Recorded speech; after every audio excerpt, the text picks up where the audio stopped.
Our hero arrives at last at the gates of the ruined castle, stepping over the long-fallen dead, not daring to stop. Heavy gates groan beneath their touch.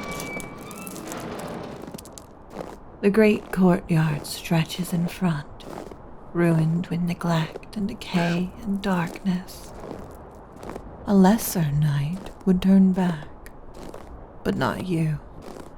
So brave. Your gaze lifts up high above, higher. There, the tower above where your prize awaits. Your prize. The end of your mission and the completion of your oath. But something dangerous lingers there. Not in the tower, but here, in the back of your mind. That constant companion of yours these past few years, on the long journey through strange, unknown lands and through terrible, unknown dangers. Doubt. Doubt that you are ready. Doubt that you are strong enough, brave enough.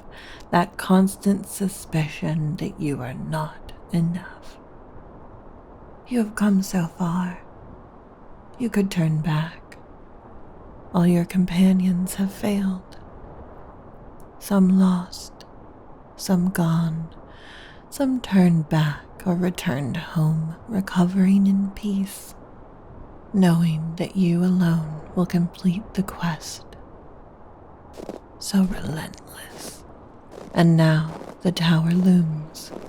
The stairs wind high into darkness, and you march forward, past the ruins of things long dead, past shadow and memory and secrets you do not wish to hear.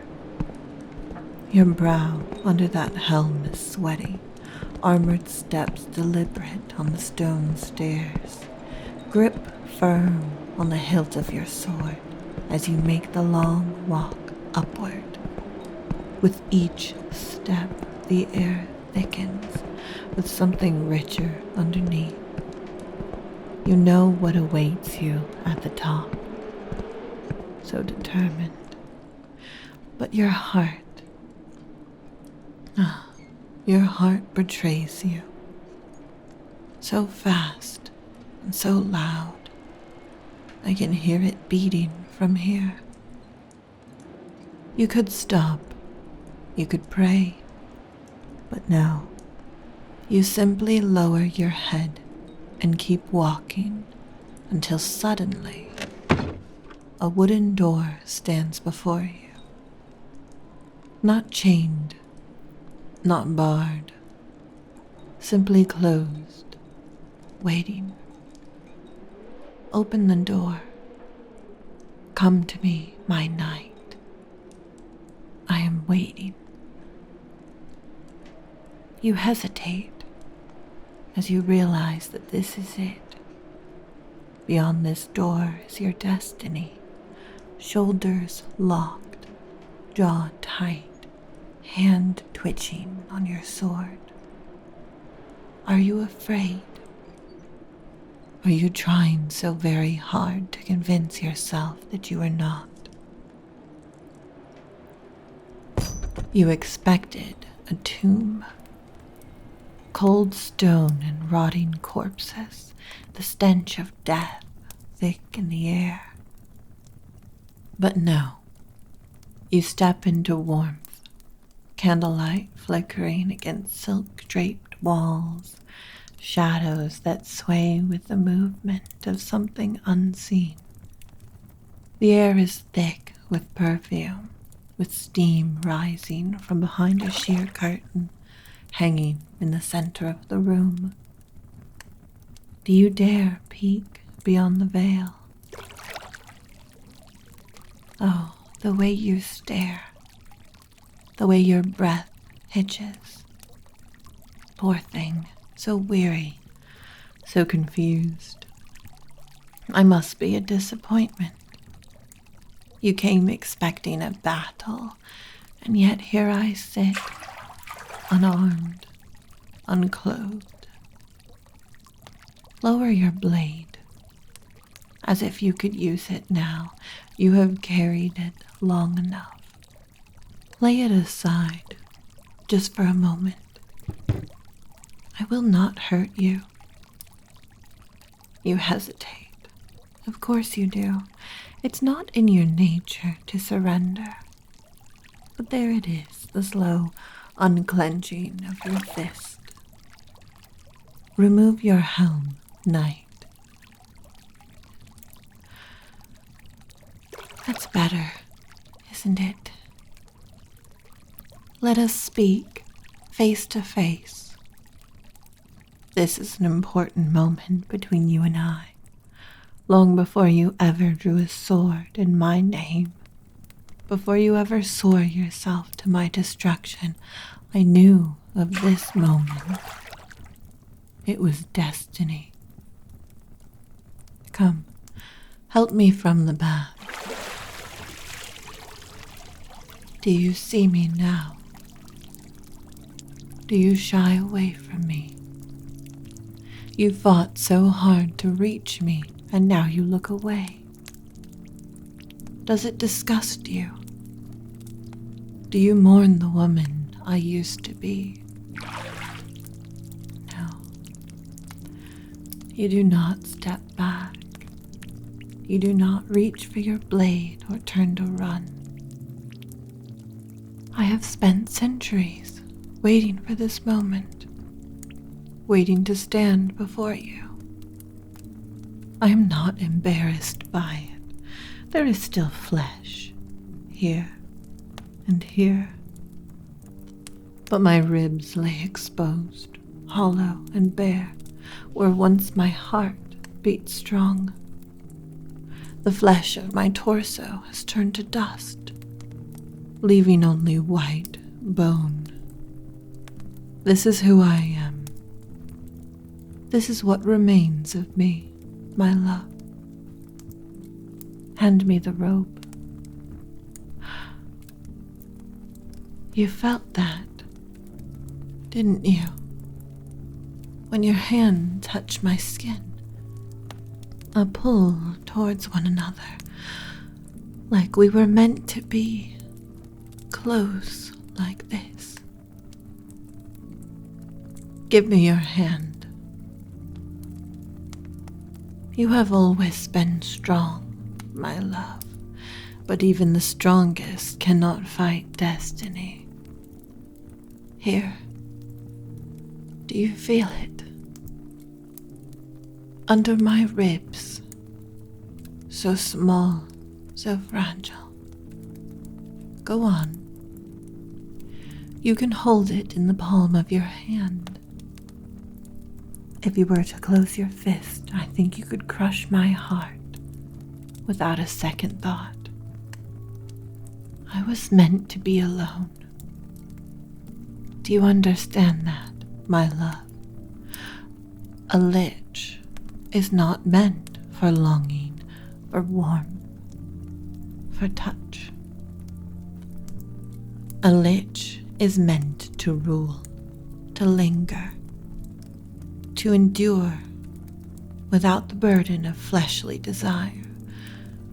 But you have made a ruin of my ribs. I have spent centuries perfecting detachment, and yet, with a glance, with a heartbeat, you shattered my resolve.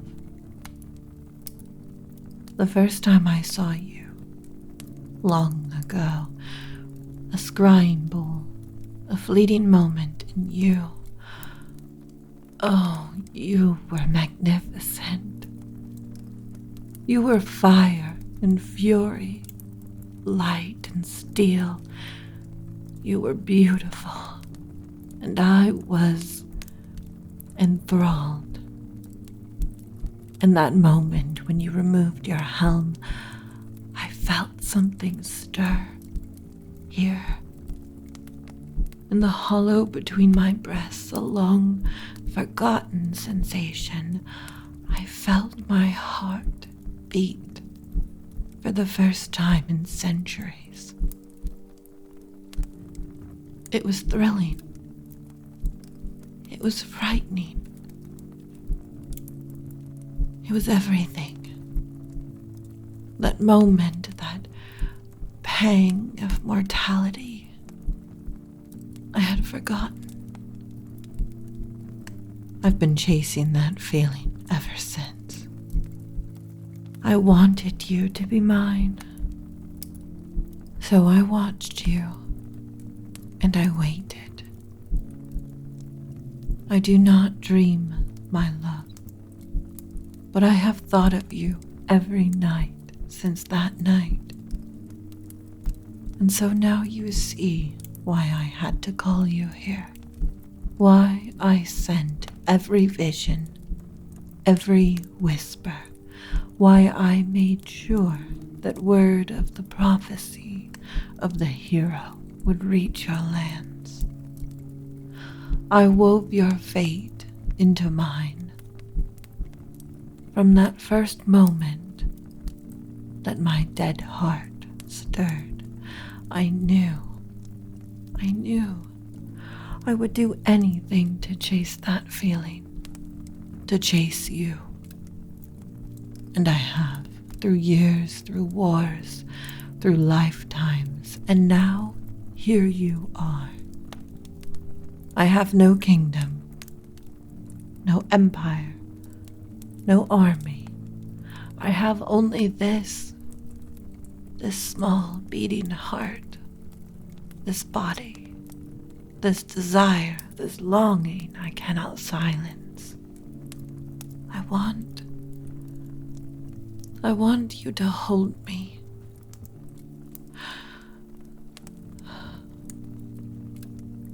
I am not supposed to feel this, but I do. I was never meant to want, but I ache. And you, my love, you have only ever been meant to fight.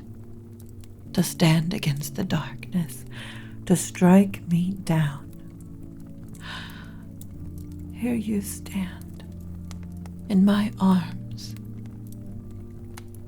Tell me, what does that make you?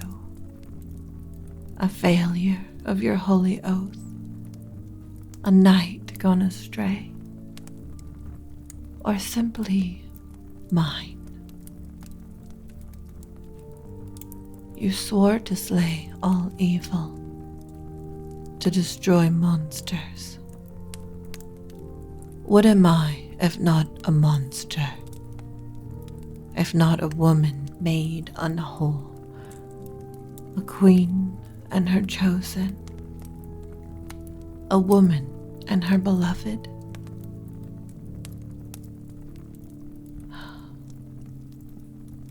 Come to my bed.